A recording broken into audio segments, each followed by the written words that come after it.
reckless. That has been the offseason of Earl Thomas. Reckless. There's no better word than that. First, he had the incident with his wife and his brother. We don't need to get too much into that. And then secondly, it's the incidents that he's had with the Baltimore Ravens. Being late to team meetings. Starting fights with players. This past weekend, Chuck Clark, whatever it was, blown coverage, call it what you will. Earl Thomas took off his helmet, slammed it on the floor, and went at Chuck Clark. That's when the Baltimore Ravens decided to move on from Earl Thomas.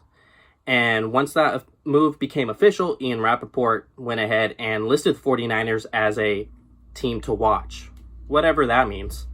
And then today, after practice, was the first time Kyle Shanahan was able to meet with the media since Ian Rapoport tweeted that out as the 49ers being a team to watch.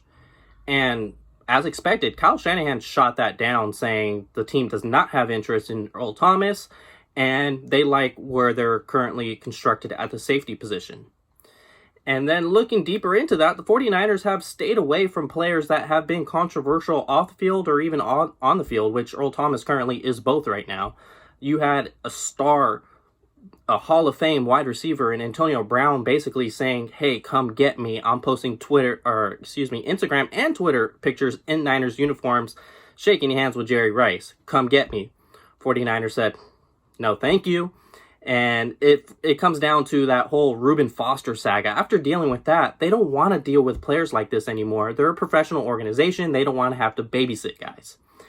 And on top of that, frankly, would he even be an upgrade over Jimmy Ward? That's the guy he would replace in the starting lineup if he were to go get Earl Thomas.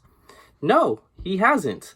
When looking at the PFF grades, obviously PFF is not the end-all be-all, but it is something to take into consideration. Earl Thomas last year in his coverage grade was an 86.1, while Jimmy Ward was an 84.5. Take away those two gimme interceptions that Earl Thomas had last year that just landed in his lap. Jimmy Ward probably has a higher PFF grade at the end of the day. So take that as you will. And this is where the 49ers, outside of the off-field concerns, on-field concerns, this is where the 49ers make their decision, is in the run defense game. Look at what division they're in, the NFC West. They have the Seattle Seahawks, who love to run the ball. That's the way their offense is organized. And then the Los Angeles Rams, they have success on offense when they could run the ball. That's what makes that offensive flow. Last year, they didn't have that, and that's why they struggled.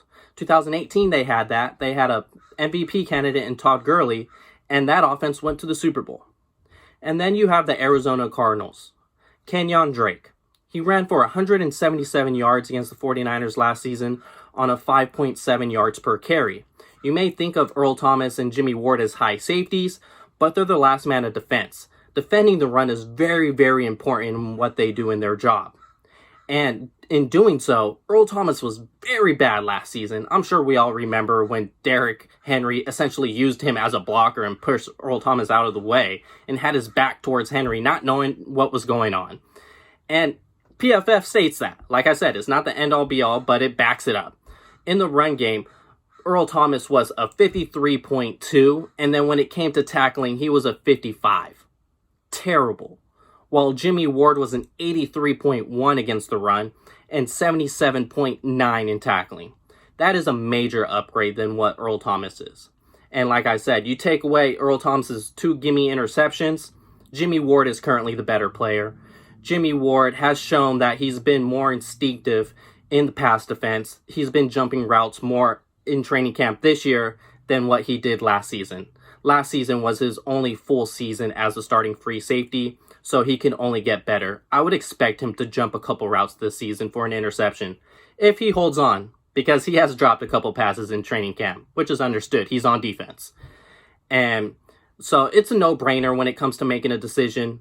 You pay Jimmy Ward this offseason. Jimmy Ward has been better than Earl Thomas. Earl Thomas is going to enter year 11. It is what it is.